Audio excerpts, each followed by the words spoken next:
ମୁଁ ଆଜି କିଛି କହିବା ପାଇଁ ଆକ୍ଚୁଆଲି ଚାହୁଁଛି ମୋର ଆଉ ସୁମିତ ବିଷୟରେ। ଆପଣମାନେ ମୋତେ ବିଶ୍ୱାସ କରନ୍ତୁ ନ କରନ୍ତୁ, ମୁଁ ସୁମିତକୁ ଯେତେବେଳେ ଭଲ ପାଇକି ବାହା ହେଇଥିଲି ବହୁତ ବିଶ୍ୱାସ କରିଥିଲି ଯେ ଆମେ ଦୁଇ ଜଣ ବହୁତ ଖୁସିରେ ରହିବୁ ଆଉ ଆମେ ଦୁଇ ଜଣ ବହୁତ ଖୁସିରେ ସଂସାର କରିବୁ। କିନ୍ତୁ ସେମିତି କିଛି ବି ହେଲାନି। କିନ୍ତୁ ଆଜି ଯେତେବେଳେ ଭାବୁଛି ଏସବୁ ବହୁତ ଦୁଃଖ ଲାଗୁଛି କି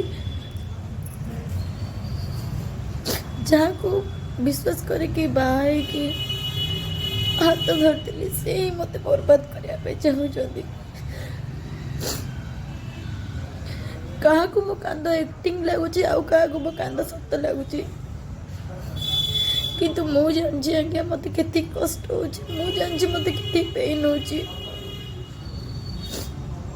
ମୁଁ ବି ଗୋଟେ ସାଧା ସିଧା ଝିଅ ଥିଲି ଆଜ୍ଞା। ବିଶ୍ୱାସ କରିବାଟା କ'ଣ ଭୁଲ? ଯଦି ବିଶ୍ୱାସ କରିବାଟା ଭୁଲ ତାହେଲେ ମଣିଷ ଆଉ ମଣିଷକୁ ବିଶ୍ୱାସ କରିବନି। ଆଜି ମୋତେ ସମସ୍ତେ ଚାହୁଁଛନ୍ତି ଏ ବାରଣ୍ଡା ଖଣ୍ଡରୁ ବି ଉଠିବା ପାଇଁ। କେତେ ନା ପ୍ଲାନ୍ କରୁଛନ୍ତି, କିଏ ମାରିବା ଧମକ ଦେଉଛି, କିଏ ହଜଟ ଲାଗି କେସ୍ ପକାଉଛି। ଯାହାକୁ ସ୍ୱାମୀ ବୋଲି ଭାବି ହାତ ଧରିଥିଲି ସେ ବି ଲାଷ୍ଟକୁ ହାତ ଛାଡ଼ିଦେଲେ।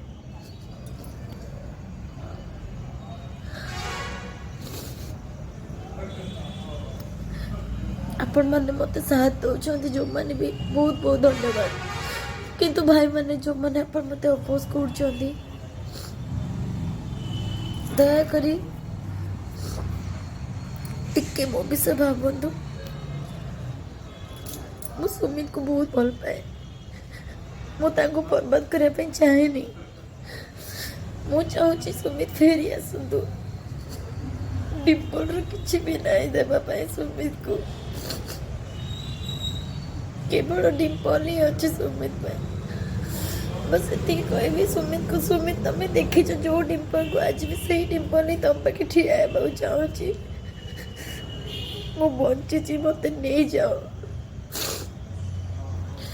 କିଏ ଜାଣେ କାଲି ମୋ ମୁଣ୍ଡକୁ ମରିବା ପାଇଁ ଆସେ।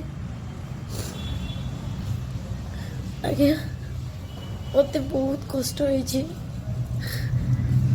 ଯେଉଁମାନେ ବି ଭାବୁ